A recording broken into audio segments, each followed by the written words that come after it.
Dragon Ball Z Budokai Tenkaichi 4, guys, it's happening, it's finally happening. We have our first ever trailer of the game and oh boy, it is insane. I am very hyped and excited for this game because not only was Budokai Tenkaichi 3 my first ever game on the PS2, but also Budokai Tenkaichi 3 laid the foundation of me and my friend's friendship 10 years ago. And now we both can't wait to play this game. So enough talking, now let's get to the video. In this video, I would be covering the trailer as well as all the additional information released by Bandai on their official website.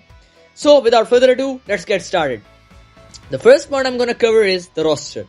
Now many people including me, I was actually worried that they might fumble the bag by locking a lot of characters behind the DLC gate. But guess what? It ain't happening, right? Because in the trailer we saw Jiren Bergamo. This proves the fact that we are gonna be getting characters up till the Tournament of Power as well as the movies because we saw Broly.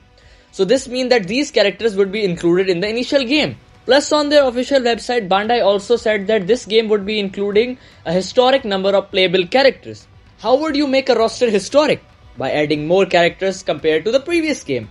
We had around, I believe, 100 characters in Budokai Tenkaichi 3. So this means that in this game we would have 100 plus characters. From Dragon Ball to Dragon Ball Super. I am meaning the original Dragon Ball, OG one. Right? From there to Dragon Ball Super and GT as well. I hope this is true because that's gonna be insane. Moving on, beam clashes, battle damage as well as stage destruction are back. Now, first let's talk about the beam clash part, right?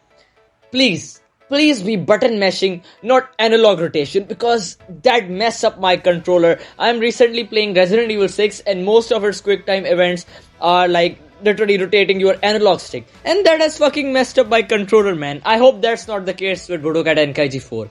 I hope it's button mashing. And not just one button, for instance square. I hope that changes. For instance from square to O to X. That will increase the intensity of the beam clashes and make it more challenging and fun. Alright, so the next thing I'm gonna talk about is stage destruction. Now, if you have watched the trailer carefully, you will notice that the environment reacts to your attack. Such as when Frieza was creating the death wall. You can see the sky changing, the dust particles and everything.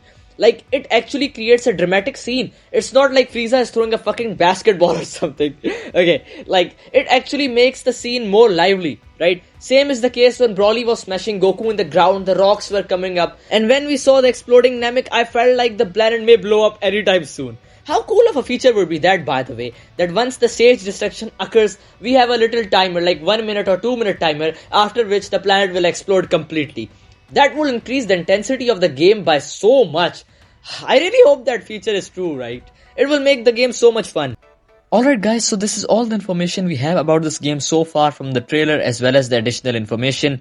So now I will give my own review of what I think about this game so far. So first of all, when I first saw the trailer, I was pretty mind blown. Because this game had everything I expected. It had battle damage, the stage destruction, beam clashes and a big roster. But still there are some things that I want Budokai Tenkaichi 4 to have.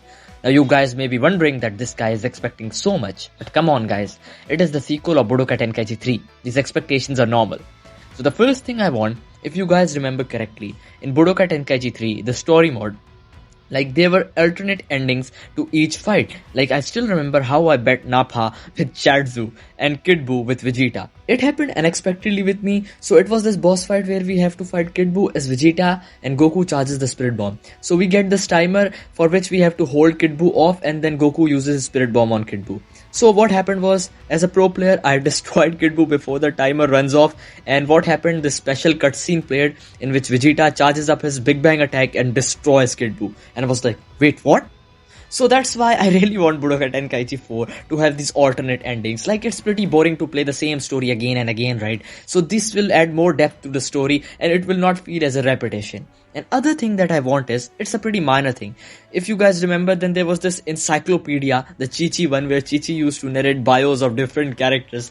Oh my god, it's so nostalgic. I really want this to happen. Like, they can add Vidal this time, or that guy from Dragon Ball Super who had all the information about the universes, but he is not cute, right? Add Vidal or any other female character. Like, it would actually be fun to then spend time in the encyclopedia. So that's all from this video guys. If you have enjoyed my content, please make sure to like and subscribe as well. It means a lot to me. Now I will meet you in the next video. Till then, peace out.